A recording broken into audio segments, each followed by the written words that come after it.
Hello mga ka-LC! Welcome to Keto Fit Pinoy channel. Ngayong araw, gagawa tayo ng low carb marinara sauce with just few ingredients. Pakuluin ang ating fresh tomatoes for about 15 minutes or until tender.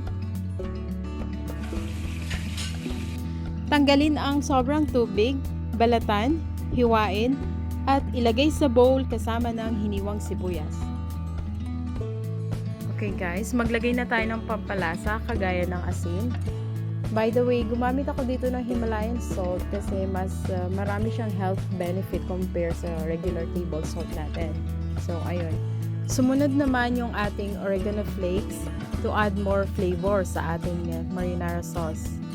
Pwede din kayong gumamit ng ibang spices kagaya ng mixed spices, Italian flakes, or even basils, fresh or yung dried basil. So ayun, once na nailagay na natin ang lahat ng mga ingredients, ready na tayo to puree or blend yung ating mixture.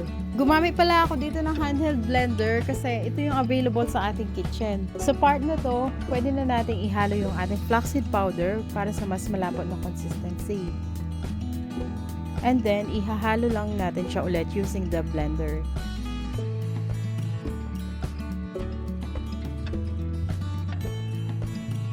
And finally, simmer your marinara sauce under very low fire and dapat continuous yung ating paghalo using our whisk para hindi mamuo yung ating flaxseed powder. And eto na yung ating finished product guys. I-transfer ko na siya sa ating garapon. Ready na siya for spaghetti sauce, for pizza, or even sausawan. You can use it in many ways. By the way guys, important note, very important note. If you are on a keto diet or low carb diet, hindi ibig sabihin na walang sugar added or cornstarch added itong sauce na to. Pwede na natin siyang i-consume like as much as you can. It's a no-no.